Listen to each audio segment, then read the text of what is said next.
Epilogue, Black Mirror.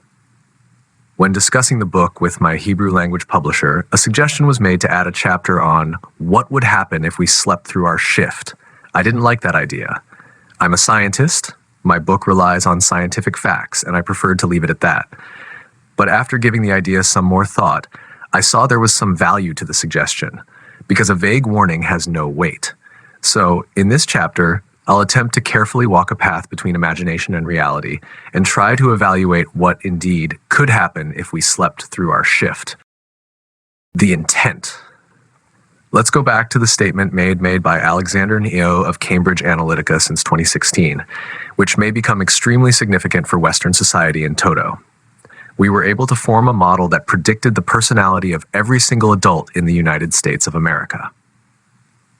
The company, as discussed, established its success on research conducted 4 years earlier by a Cambridge doctoral student named Kosinski. His study showed that it's possible, based only on checking the likes of random Facebook users to characterize their skin color, sexual tendency, IQ, age, religious affiliation, and more. On certain issues, the same algorithm successfully characterized a person better than their close family or friends could. Kosinski showed that political affiliation is also easy to identify, even though it's a very complex concept. Let's recall another study described in Chapter 7 by the American Pew Institute, which mapped political tendencies across the USA. Its researchers presented 10 questions on various political issues to participants, then weighted the answers to evaluate the participants' political affinities, much as Kosinski defined in his political affinity research. Pew researchers noticed that in the period between 2004 and 2011, social polarization first began showing significant markers in American society, and not long after these markers began appearing more or less worldwide. Illustration 27.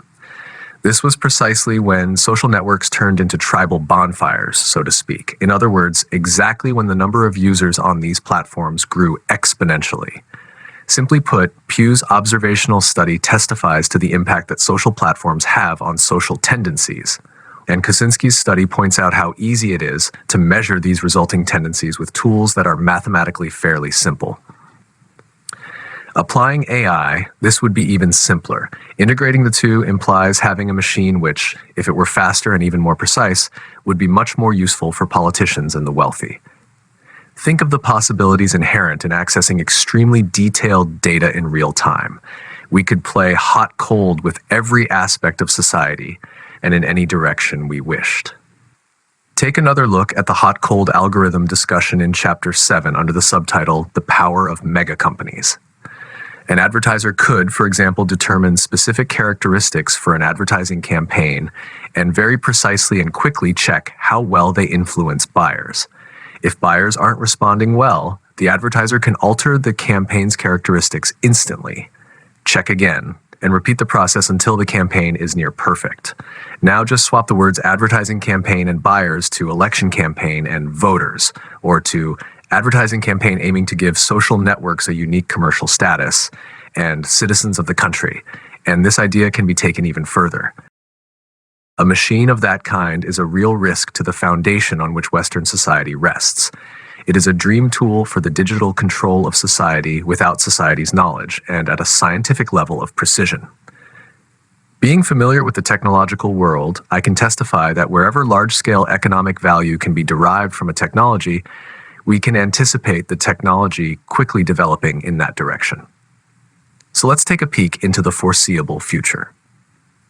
Here's a statement we must be extremely fearful of, a statement indicating just how easy it would be to build such a machine.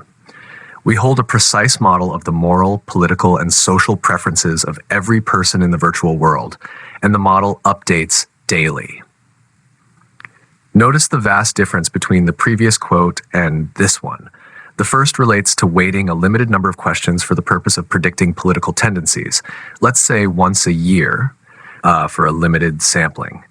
In contrast, the second statement involves endless calculations of the political, social, and moral preferences of every individual or of very significant sectors of the target population, performed daily. To a professional eye, it seems an almost impossible mission.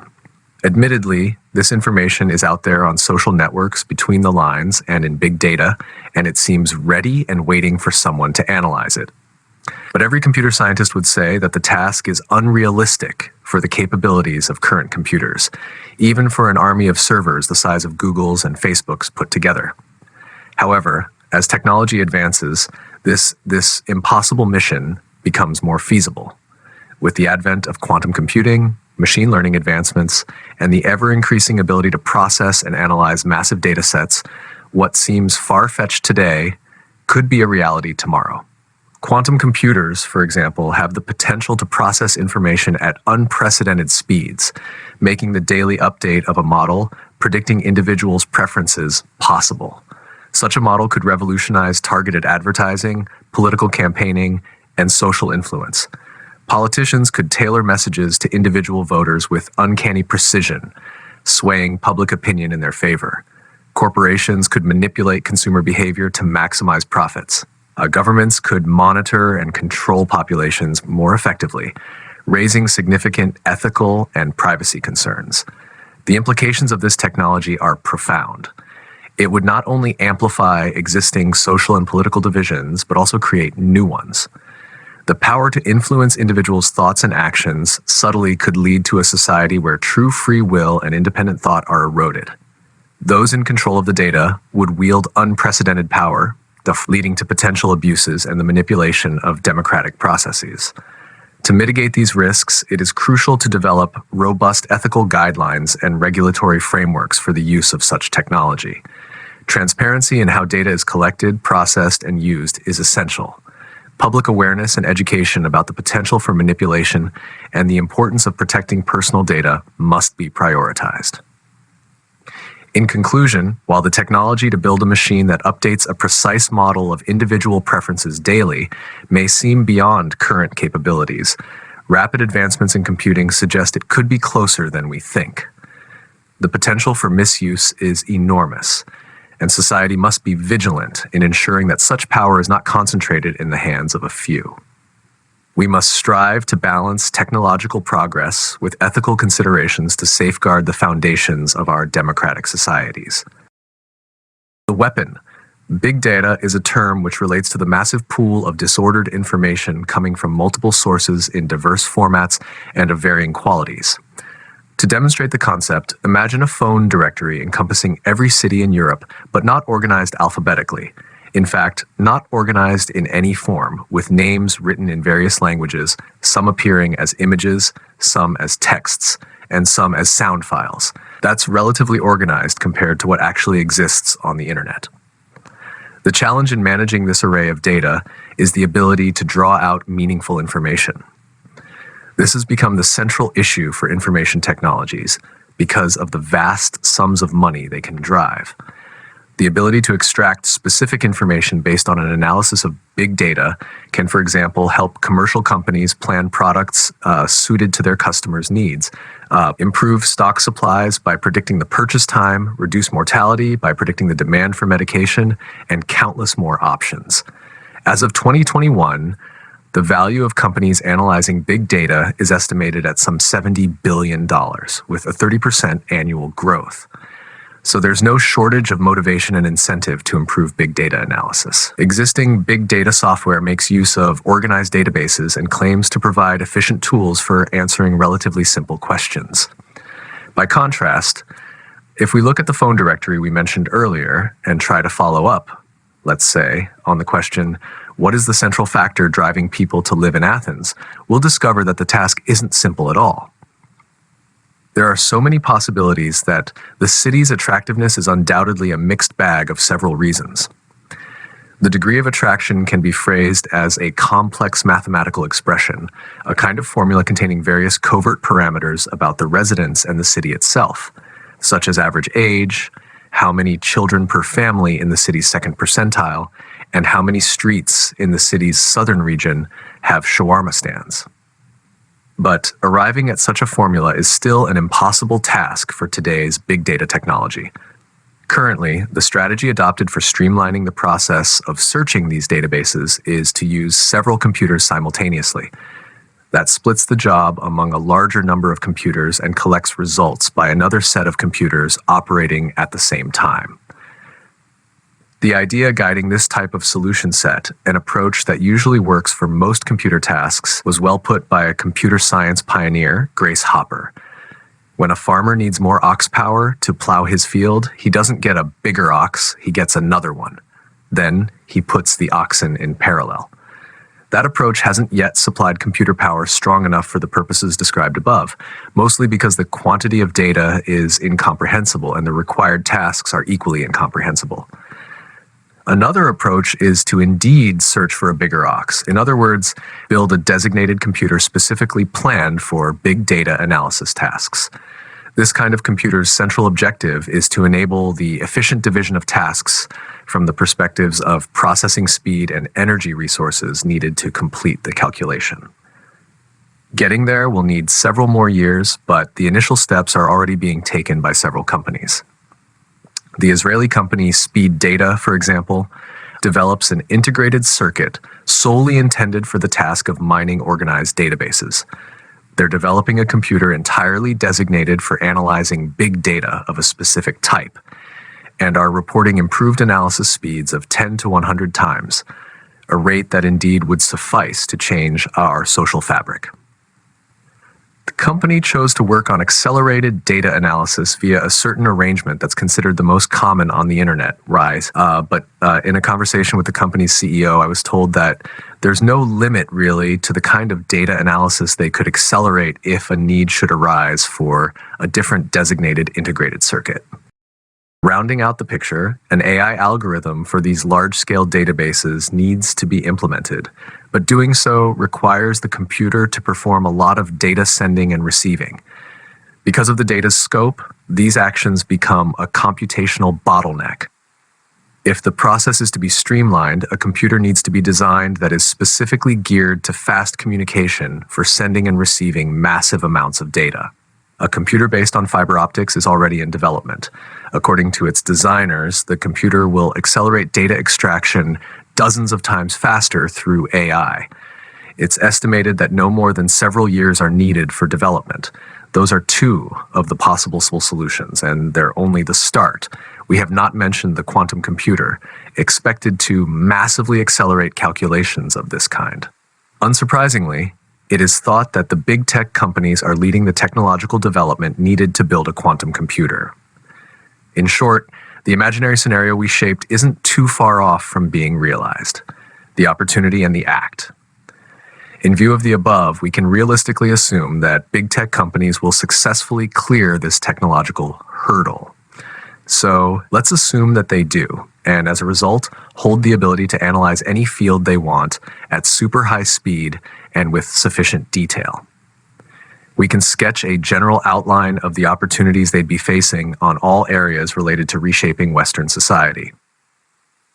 For the sake of our discussion, let's step for a moment into the shoes of the criminal and think about what we'd do if we were in that position. The scenario described relates to capabilities and not to a specific commercial organization, because commercial organizations rise and fall, but the technological capabilities and the horizons for economic development remain and keep developing from one company to its successor. So for the sake of our discussion, let's say a commercial company that we own has no wish to reinforce a specific political party in the country, unless supporting it can be expected to produce yields for the company in the foreseeable future. We are aware that there are negative social outcomes of our commercial activities. However, all our company wants is to maintain a continuing digital economic colonialism, and therefore we prioritize as far as possible activities in countries distanced from the West so that the basis of our own society remains stable. What we're actually seeing playing out before our eyes is a digital version of the historic Dutch West India Company that can operate anywhere it wants. We decide to operate slowly and consistently towards expanding profits from areas in the world in which we have no human interest, such as African countries and other Western countries. Let's sketch out the company's policy. 1. Our technology VP will define a simple objective and formulate it mathematically. The objective can be increasing our profits from a country we're focusing on or extending the amount of time residents of a certain city spend on our platform. 2. Our company will make use of the program we've described above, which every week will change certain parameters in the algorithm that controls uploading posts to the social network while playing the hot-cold game for the purpose of realizing the objective we've defined. 3. Frequently, our activities will cause increased social polarization. Because we're aware of these unfortunate outcomes, we make sure to carefully traverse the tightrope between total social collapse and maximizing our profits.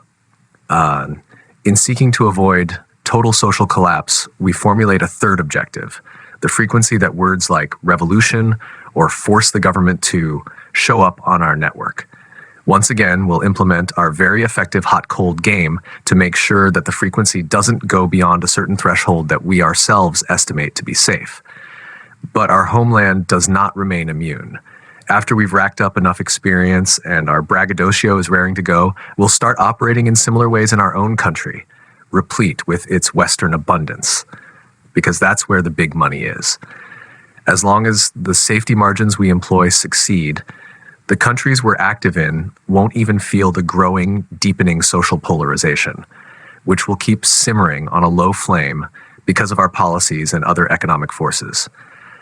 But every so often, when an unexpected event occurs, such as George Floyd's death by an American police officer, or the imprisonment of Jacob Zuma, former South African president, we discover latent urges surfacing in the form of severely violent acts, some of which end in civil war over which we have no control, of course. But who cares? That doesn't sound possible. It's a wild exaggeration. In October 2021, Frances Haugen, a senior staffer at Facebook, was interviewed by the 60 Minutes investigative TV program after leaking internal company memos and conversations. She claimed that before the frustrated masses broke into America's Capitol in 2021, the company ceased its fake information filtering on the network for the purpose of increasing its profits. As expected, this action drove the flames of anger to the point of outbreak. From Haugen's testimony, it turns out that the company was completely aware of its platform's polarizing influence. Haugen also explained in 2021 that Facebook's policy change regarding sharing posts, which we looked at in Chapter 7 and which aims to optimize profits, knowingly led to heightened social polarization in America and worldwide, while doubling the company's profits. There were conflicts of interest between what was good for the public and what was good for Facebook. Facebook over and over again chose to optimize for its own interests, like making more money. Haugen, 2021. Let's say we've succeeded in delaying the digital authorities' establishment and laws which threaten to limit us, as noted in Chapter 9. But now a strong, charismatic president is voted in, who threatens to pass a set of laws which, within a few years, means our company would lose a lot of power and tons of money. Wanting to solve this specific problem, we can implement the following series of actions. For example, 1. Firstly, we'll formulate mathematically, of course, a desirable objective. For example, we want the president's popularity to hit an extremely painful low point. 2. The software we've already described periodically changes certain parameters in its social network post distribution algorithm and simultaneously runs the hot-cold game as a way of reaching the objectives we've formulated. 3. We need to be careful not to be exposed. That's why we set a modest rate of change for our objectives, a rate that we estimate won't arouse the public's attention. 4. Our concern is a counter-response by the population, which would support internet regulation if our manipulation is discovered. We're referring to a response like that of Donald Trump vis-a-vis social networks, following which the public moved en masse to the new social network, Parler. If the public does that, it could harm us. Parler was a significant threat to the existing digital hegemony until the social networks banded forces with Amazon to prevent its spread. So, to prevent such harm, we'll employ technological means to constantly check whether the public suspects anything, and if it does, we'll take steps to reduce their suspicion, such as reducing the rate at which we aim to reach our goals. 5. We carry out all our activities as listed above under the limitations placed on us by law. 6. Once we've reached our preset goals, we hold meetings with the president's staff. Now we set new goals so that every meeting which ends with a positive statement by our representatives causes public opinion to rally behind the president's new moderated policy. You won't be surprised to learn, I'm sure, that this scenario wouldn't be a precedent if it took place. Commercial companies are already tightly controlling large-scale populations and have taken advantage of them for maximum profits. The Dutch East India Company, formed by the Netherlands during the 17th century, was worth a whopping $7.9 trillion at its peak, providing it with tremendous power in the corridors of government. Google value is estimated as $2.7 trillion. The company maintained strong private militaries and behaved with destructive brutality towards the territories they controlled in India. Unemployment skyrocketed, the social structure fell into disarray, and death spread everywhere. In addition, its power was so potent as to allow them to impact the home country as much as they wanted. As we saw in Chapter 9, Google's power within the government during Obama's presidency was very evident, and I imagine this remains true today. A 2016 audit by the CFA, the U.S. Campaign for Accountability organization, which examines the monetary conduct of politicians and corporations, noted that Google functions similarly in the European Union. During the same period, the revolving door tactic saw Google employees appointed to various top government positions in Europe. In Poland, NATO, the European Parliament, or Britain's embassy in the USA, the Lithuanian Foreign Ministry, and Spain's Ministry of Justice.